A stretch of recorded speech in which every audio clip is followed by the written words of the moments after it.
order to run without knee pain, in addition to the other 5 key steps, you need to look at your recovery. How are you recovering from each run, each workout, each strength routine, each cross-training day, you name it. If you're working out, how are you recovering from that workout? In this video, you are going to learn the best recovery techniques so that you can run without knee pain. Stay with me because you are going to learn exactly what to do starting after your next run so that you can run without knee pain because you recovered the right way. Recovery can mean a bunch of different things. And if you ask anybody in a Facebook group or you ask Google, you'll come up with a couple of different things. Recovery is anything you're doing to limit soreness and improve your fitness over time. So this usually looks like what you're doing immediately after your run or after your workout so that you're not sore the next day.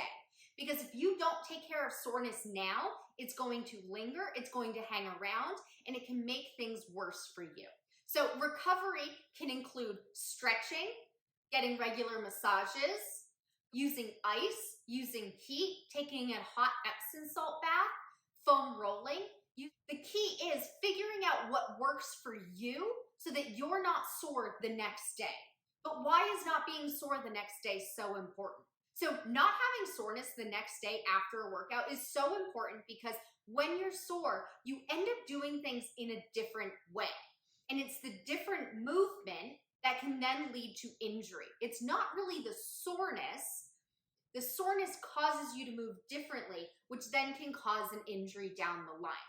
So we don't want to be sore because we want to keep moving in the way our bodies are meant to.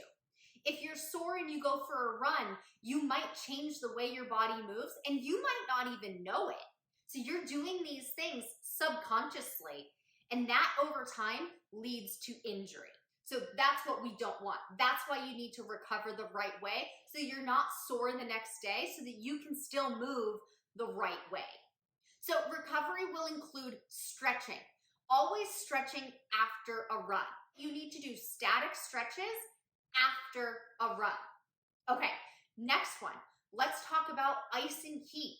I really like ice for a hot, swollen joint. So if you have an old injury that you're still recovering from and your knee is hot, swollen, maybe it's even a little red or pink, put some ice on that 20 minutes at a time after every workout.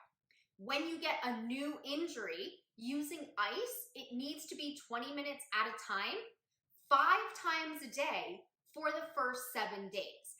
That's where most people go wrong. They use ice once, kind of worked, didn't really take it completely away, or it just comes back. And that's just because they didn't recover the right way. So using a modality like ice or heat, it needs to be 20 minutes at a time. And when it's a new injury, it's 5 times a day for the first 7 days. So that's where I tend to see women go wrong, is they just aren't using it enough. Same with heat. Heat warms up a muscle. Heat warms up a joint.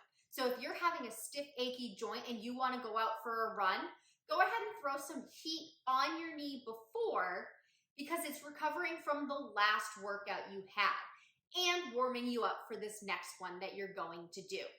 Heat is 20 minutes at a time, 5 times a day for the first 7 days that you're having the symptom.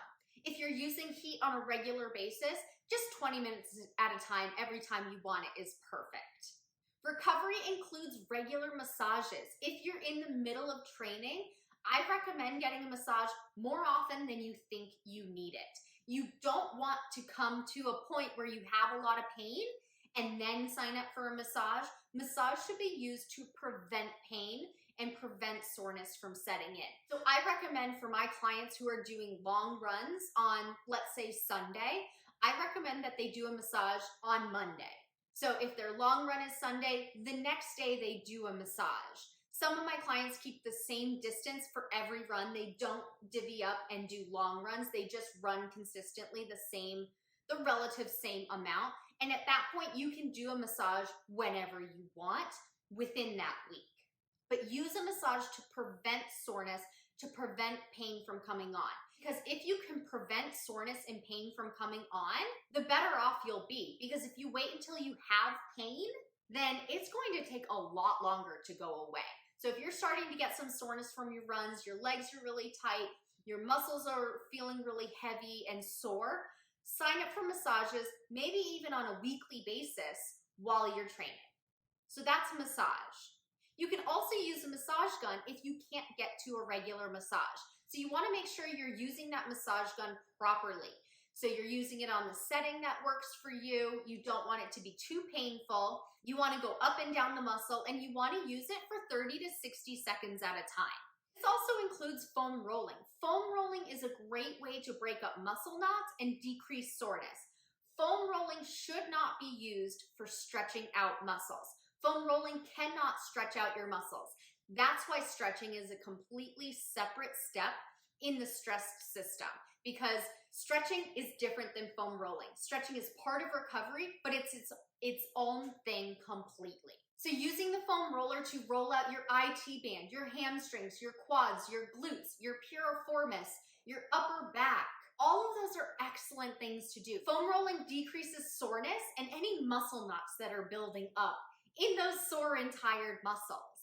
I recommend using the foam roller for 30 to 60 seconds at a time. You can do it as many times as you want. Hot Epsom salt baths are an excellent way to recover. I recommend using a hot Epsom salt bath after a particularly strenuous run or workout, especially if it's your long run day. For 20 to 30 minutes, they help the muscles recover. The hot Epsom salts have magnesium in them, which help those muscles recover so that they really aren't very sore. Hot Epsom salt bath on a long run day is an excellent way to recover. Be sure to like, comment, and subscribe. Hit that bell so you're notified every time a new video comes out so you can run without knee pain.